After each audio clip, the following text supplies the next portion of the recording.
Hello, welcome to eTeachers 365, where education and culture meet. My name is Elaine Johnson, wife, mother, educator, master storyteller. So today I'm going to read a story to you about Juneteenth. Juneteenth, the first day of freedom. All different now. This story was written by Angela Johnson and illustrated by E.B. Lewis.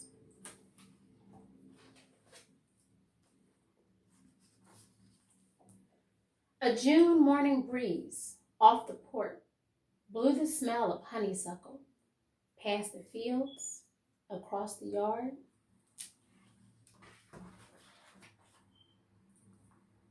and into our room to wake us.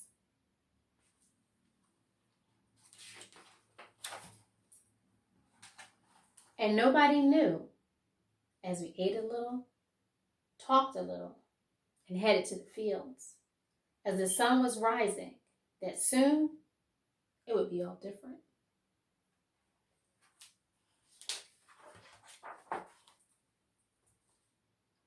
Then we worked and worked and worked some more under the hot Texas sun.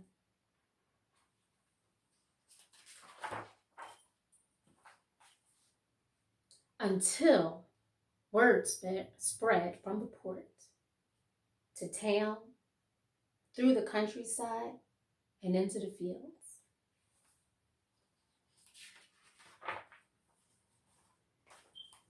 That a Union general had read from a balcony that we were all now and forever free, and things would be all different now.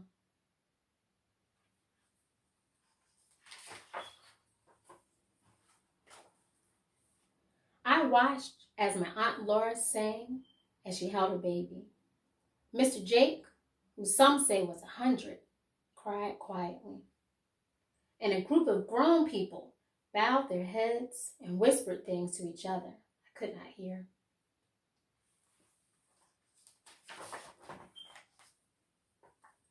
My mama held my hand softly and looked beyond as another breeze blew over and everything fell to a hush. But later,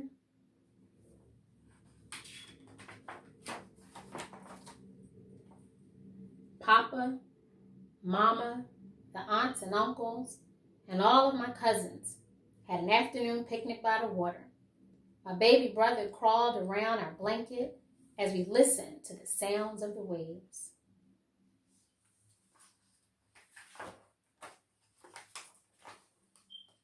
And as more people joined us, we ate as free people, laughed as free people, and told stories as free people on into the night.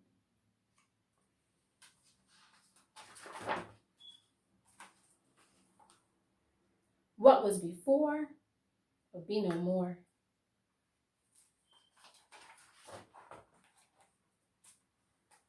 As we walked back home, the cool of the night soothed our tired feet that padded quietly past the shadowy fields of cotton.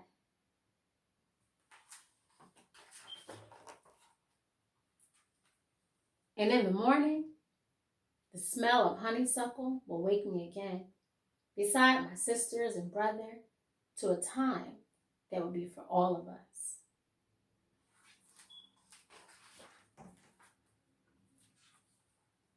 All different now.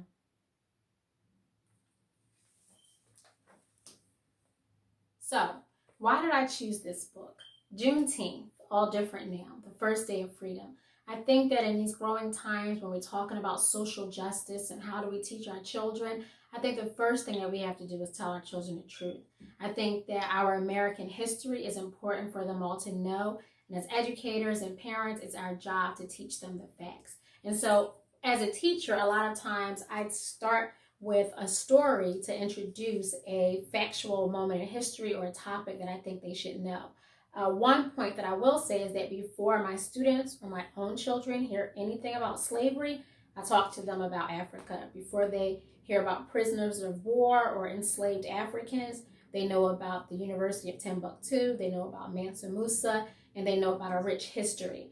But also when I talk about prisoners of war, as I was told as a little girl, or enslaved Africans, I talked to them about how the strongest Africans, ages 15 to about 25, men, women, and children, were brought over here. And so our ancestors were strong.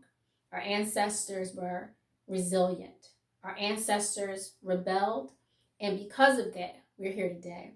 And so the history of Juneteenth, it really begins when Abraham Lincoln signed the Emancipation Proclamation January 1863. And it wasn't until 1865, when the 13th Amendment was passed, that actually freed all the slaves. We had a civil war going on in this country in 1861 that lasted for 4 years.